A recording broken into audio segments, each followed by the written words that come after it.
Welcome back. સુરતમાં તહેવાર ટાણે આરોગ્ય વિભાગ દ્વારા ચેકિંગ હાથ ધરાયું છે। ફરાળી સામગ્રી વેચનારાઓને ત્યાં ચેકિંગ હાથ ધરાયું। હલકી ગુણવત્તાના ફરાળી લોટ અંગે ચેકિંગ કરાયું છે। આરોગ્ય વિભાગની ટીમ દ્વારા ફરાળી ખાદ્ય પદાર્થના સેમ્પલ લેવાયા છે। સાબુદાણા, સામો સહિત વિવિધ ફરાળી લોટના સેમ્પલ લેવામાં આવ્યા છે।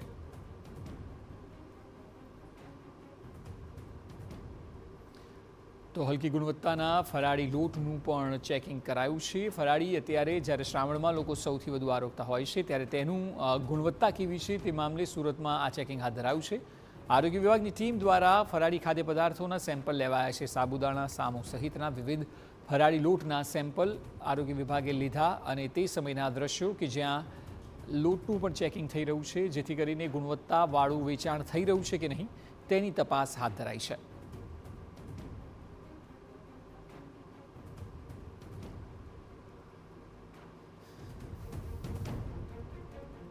પવિત્ર માસ શ્રાવણ મહિનો ચાલી રહ્યો છે અને આખા મહિનાની અંદર લોકો છે તે ફરાળ વધુ કરતા હોય છે। ત્યારે સુરત શહેરના અલગ અલગ ઝોનની અંદર આરોગ્ય વિભાગ દ્વારા અલગ અલગ જે કરિયાણાની દુકાન છે, અલગ અલગ જે લોટ ફરાળી જે વેચે છે તેના જે દુકાનો છે ગોડાઉનની અંદર અત્યારે જે રીતે જોઈ શકાય છે જે સેમ્પલ લેવાની જે કામગીરી છે તે આરોગ્ય વિભાગ દ્વારા કરવામાં આવી છે। સુરત શહેરના અલગ અલગ આ 9 ઝોનની અંદર જે અલગ અલગ ટીમો બનાવી અને આજે જાણીતી દુકાનો હોય અથવા મોટી ગોડાઉનો છે તેની અંદર આ રીતના જે લોટ છે ફરાળી જે લોટ હોય છે તેના સેમ્પલો લેવાની જે કામગીરી છે તે આરોગ્ય વિભાગ દ્વારા કરવામાં આવી રહી છે।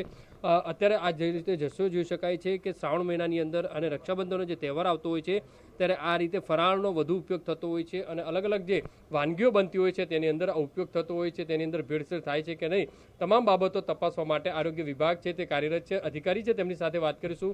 સાહેબ, કઈ રીતની કાર્યવાહી છે અત્યારે? હાલ શ્રાવણ માસમાં ફરાળી વાનગીઓનું વેચાણ અને કન્ઝ્યુમ થવાનું વધતું હોય સુરત મહાનગરપાલિકાના ફૂડ વિભાગ દ્વારા ડેઝિગ્નેટેડ ઓફિસરની સીધી સૂચના અને માર્ગદર્શન હેઠળ ફરાળી વાનગીઓ બનાવતી અને તેમજ ફરાળી વાનગીઓમાં વસ્તુ બનાવવા માટે વપરાતા લોટ વગેરેનું વેચાણ કરતી સંસ્થાઓની ચકાસણી કરવામાં આવેલ છે। આ ચકાસણી દરમિયાન તેમાંથી વિવિધ ખાદ્ય પદાર્થો તેમજ રો મટીરિયલના નમૂનાઓ લઈ પૃથ્થકરણ સારું લેબોરેટરી મોકલવામાં આવે છે। સાહેબ, કેમ અત્યારે શ્રાવણ મહિનામાં જ, કારણ કે શ્રાવણ મહિના અગાઉ પહેલાં કઈ રીતને કેમ કાર્યવાહી કરવામાં નથી આવતી? ફરાળી વાનગીઓનું વેચાણ તેમજ એનું કન્ઝ્યુમ શ્રાવણ માસના પવિત્ર માસ દરમિયાન વધતું હોય, કારણ કે શ્રાવણ માસ દરમિયાન મોટાભાગના હિન્દુ લોકો ઉપવાસ કરતા હોય અને ઉપવાસ દરમિયાન લોકો ફરાળી વાનગીઓ આરોગતા હોય, તો આ જ મહિનામાં એનું વેચાણ અને ઉત્પાદન વધતું હોય આ નમૂનાઓ આ માસ દરમિયાન જ લેવામાં આવે છે। કેટલા દિવસની અંદર રિપોર્ટ આવતા હોય છે? કારણ કે અત્યારે આજે સેમ્પલ લેવાય છે, કેટલા દિવસની રિપોર્ટ આવશે અને કઈ રીતે કાર્યવાહી થતી હોય છે?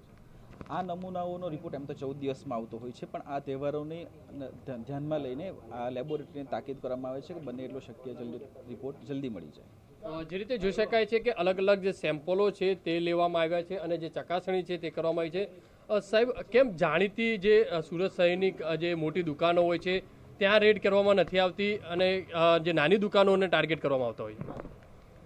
લગભગ સુરતની અંદર બધી જ દુકાનોને માંથી સેમ્પલ લેવાની, ચેકિંગ કરવાની કામગીરી કરવામાં આવતી હોય છે। જાણીતી કે અજાણીતી બધી જ દુકાનમાંથી ચેકિંગ કરવામાં આવે છે અને સેમ્પલિંગનું કામ કરવામાં આવે છે।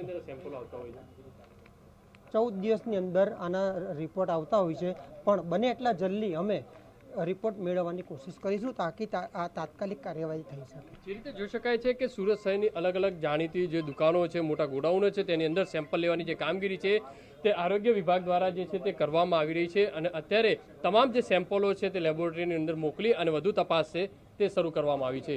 કેમેરામેન સંજય ચંડલ સાથે બલદેવ સુથાર, TV9 સુરત।